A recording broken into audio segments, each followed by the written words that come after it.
नाशिक जिल्ह्यातून माहिती अधिकार महासंघाचे पदाधिकारी किरण धुमाळ या अधिनियम 2026चा विरोध करण्यासाठी आझाद मैदान येथे पोहोचले आहेत। आपण त्यांच्याकडून त्यांचे मत जाणून घेऊया।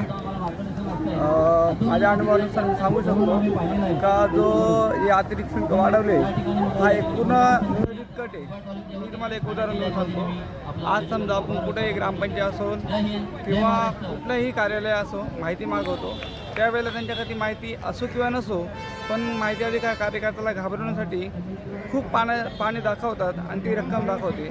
आज समजा आपण जर कुठली माहिती मागवतो, सामान्य माणूस माहिती अधिकाराचा अर्ज करायचा 10 रुपये नसताना तो एक दिवस थांबून अर्ज करतो।